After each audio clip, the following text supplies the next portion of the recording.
Steve in Schaumburg, you're on the score. Yeah, we need a black man at DePaul for the coach.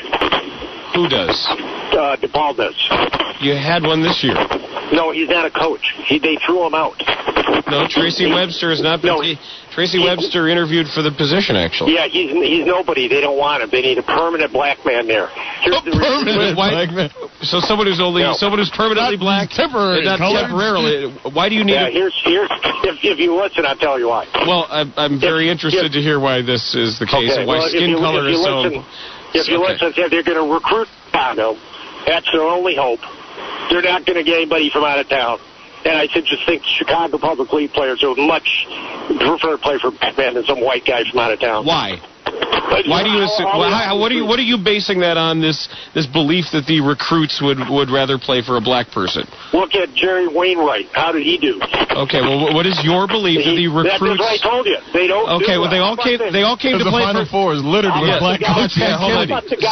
Steve, they all came to play for Pat Kennedy. How about Pat Kennedy? He did. Look what he did. He led him to how many wins, too? No, that's not the point. You're talking about recruiting. I know. Your point was based on recruiting. He didn't get anybody. Yes, he got nobody. Wait a sec. Bobby Simmons, Quentin Richardson, Lance Williams, Stephen Hunter. Lance who? Lance Williams was a monster. Nobody's ever heard of him.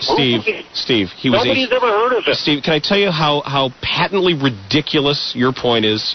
Well, Steve, sure, but it won't make any sense. Steve, what is your proof in general that black recruits would rather play for a black coach? If you base their performance on the white guys, they're horrible.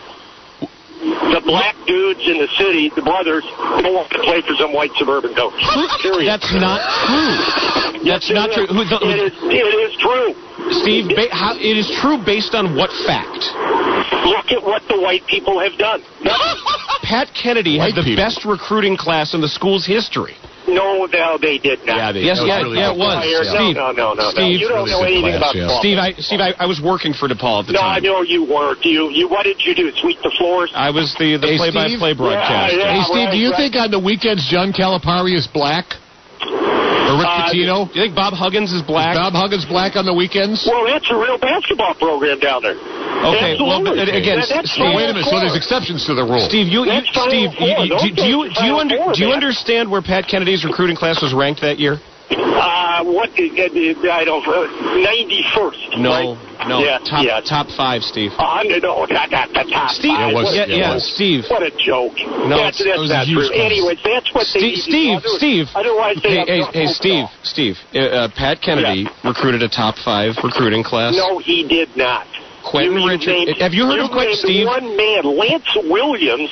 Nobody's ever heard of Lance Williams. That's not true. Lance Williams was a top 100 player in high school. Maybe 4 people have, Dan. Steve. You and Terry and Jason. Nobody else has. We are these. Hey, Steve. Okay, I'll give you a Okay, who in that class have you heard of?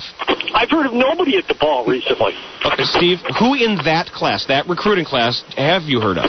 What recruiting class was that? The one that I bring up from Pat Kennedy's team. That I don't even know what year. Quinn Richardson, Bobby Simmons, Lance Williams. Sounds like Steve doesn't watch DePaul. Yeah, I don't think. That's my point. Hold on. Have you heard of Quentin Richardson? All brothers. Steve, have you heard of Quentin Richardson? Yes, I have. What high school did he go to? What high school did he go to? I don't know the city schools at all. Okay. What high school did Bobby Simmons go to? I have no idea. Thank you, Steve.